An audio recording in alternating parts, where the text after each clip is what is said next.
Mission Bengal के लिए BJP ने पूरी ताकत से हल्ला बोल दिया है।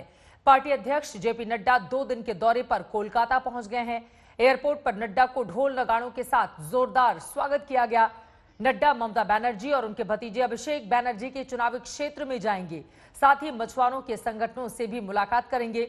बीजेपी का प्लान है कि ममता को उनके गढ़ यानी उनके ही चुनावी क्षेत्र भवानीपुर में घेरा जाए। रैली में नड्डा जमकर गरजे और कहा कि इस बार ममता की सरकार को उखाड़ फेंकेंगे। आपको बताते चले 6 महीने से कम का वक्त बाकी है पश्चिम बंगाल के विधानसभा चुनाव में, और पहली बार भारतीय जनता पार्टी को 2019 के रिजल्ट के बाद ऐसा लगता है कि वो वहां पर अपनी सरकार बनाने में कामयाब रहेगी। इसीलिए जोड़तोड़ से लगातार वहां पर बीजेपी के तमाम दिग्गज नेता लगे हुए हैं बंगाल जीतने के लिए। आज पश्चिम बंगाल के दौरे पर पहुंचे बीजेपी के अध्यक्ष की ओर से क्या कुछ कहा गया है, सुनिए। 21 के चुनाव में भारतीय जनता पार्टी 200 सीट पार करेगी और सरकार बनाएगी। इस बात को हमको लोग भारतीय जनता पार्टी के साथ है, लोग मोदी जी के साथ है, लोग आशीर्वाद देना चाहते हैं। यहाँ वेस्ट बंगाल में 4 से 40 पहुंच गए। अब अंतिम छलांग लगानी बाकी है और वह हम 2021 में आप लोगों के आशीर्वाद से लगाएंगे। यहाँ ममता जी की सरकार को उखाड़ फेंकेंगे और कमल खिलाएंगे। इस बात को यहाँ तुष्टीकरण की राजनीति हो रही है, अपीसमेंट की राजनीति हो रही है। 30 और 1 जुलाई को ईद आती है, ईद मनाना चाहिए, हम चाहते हैं मनाई जाए, हमें खुशी है। हमारी सरकार जहां जो होती है हम मनाते हैं, हम मनाने की इजाजत भी देते हैं। लेकिन 30 तारीख को ईद मनाने की छुट्टी और 30 के बाद आता है 5 अगस्त, जब भव्य राम मंदिर बन रहा होता है तो उस दिन कर्फ्यू लगा दिया जाता है। आप बताइए कि लॉकडाउन पहले लगेगा या बाद में लगेगा? लॉकडाउन तो पहले लगना था ना, तो 30 तारीख को तो खुला कर दिया। बहुत अच्छी बात है, कोई बुरी बात नहीं है। लोगों को ईद मनाना चाहिए, गले मिलना चाहिए, सारी बातें सही है।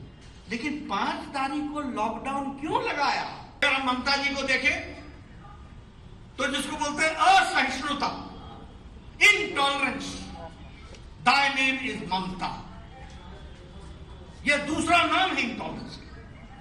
राजनीतिक दृष्टि से विचारों का आदान प्रदान होना यह प्रजातंत्र की खूबसूरती है। और पश्चिम बंगाल तो विचारों के आदान प्रदान के लिए जाना गया है।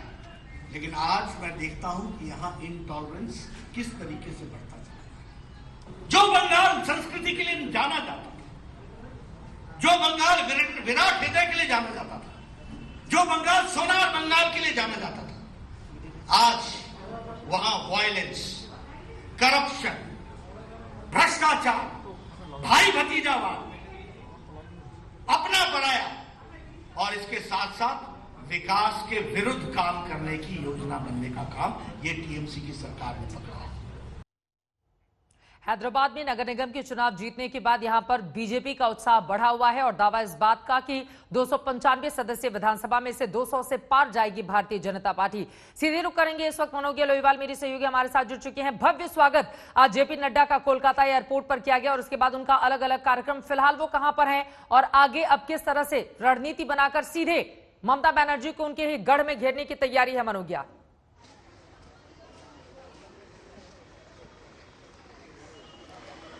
बिल्कुल, जैसा कि हमने कहा गढ़ में घेरने की तैयारी, तो ये इस समय इलाका है भवानीपुर का इलाका है जो मुख्यमंत्री ममता बनर्जी की विधानसभा सीट भी है।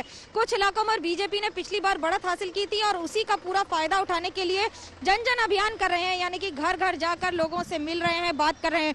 चंद मिनटों पहले जेपी नड्डा यहाँ आए, यहाँ के परिवारों से मिले। इन सकरी गलियों को देख के आपको अंदाजा भी नहीं होगा कि भाजपा के राष्ट्रीय अध्यक्ष किन किन गलियों से, किन किन इलाकों से गुजर रहे हैं, लेकिन वो बखूबी जानते हैं कि यहाँ उनका वोट बैंक रहा है, यहाँ पर पार्टी को बढ़त हासिल हुई है। बंगाल में जिस तरह से चुनाव होने हैं उसके मद्देनजर कई ऐसे इलाके हैं जहाँ पर बीजेपी के नेशनल प्रेसिडेंट जेपी नड्डा जा रहे हैं। कालीघाट मंदिर जाएंगे, अभी कुछ ही मिनटों में कालीघाट मंदिर में मां काली के दर्शन भी करेंगे। लेकिन जो दिन भर हुआ, जहां एक और भव्य स्वागत हुआ, तो वहीं दूसरी ओर विरोध प्रदर्शन भी गो बैक के स्लोगन्स के साथ काले झंडे दिखाए गए और काले झंडों के साथ विरोध प्रदर्शन का सामना भी करना पड़ा। जहां जेपी नड्डा जैसे ही अपने पार्टी कार्यालय, जो चुनावी कार्यालय, उसके सामने उतर रहे थे तो गाड़ी के सामने पहले बड़े बड़े काले झंडे, लोगों के हाथ में पोस्टर्स भी थे।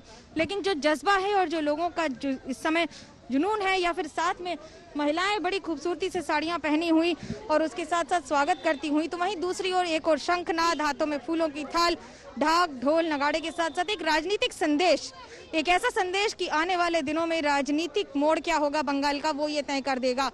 एक भाजपा की ओर से आरोप बार बार लग रहा है कि जिस तरह से राष्ट्रीय अध्यक्ष के पूरे कॉन्वॉय को न तो पायलट दिया गया और न ही किसी तरह की सुविधा पुलिस की ओर से न तो सुरक्षा मुहैया कराई गई, इस पर कई सवाल खड़े हो रहे हैं जी। लेकिन इन सब के बीच में मुख्यमंत्री ममता बनर्जी ने भी साफ कर दिया है कि बंगाल में बीजेपी जिस तरह से कोशिश कर रही है उसमें सफल नहीं होगी। अब इस आर पार की लड़ाई में देखना होगा कि आने वाले दिनों में मैं फौरन किस लौटती तरह हूं से- मनोज्ञा आपके पास अहम जानकारी देते हुए। कोलकाता के साउथ कोलकाता में आता है भवानीपुर, नेताजी सुभाष चंद्र बोस का वहां पर घर भी रहा है। आपको बता दें वहीं पर जाकर अब ममता बनर्जी को उनके गढ़ में घेरने की कोशिश यहां पर बीजेपी के अध्यक्ष की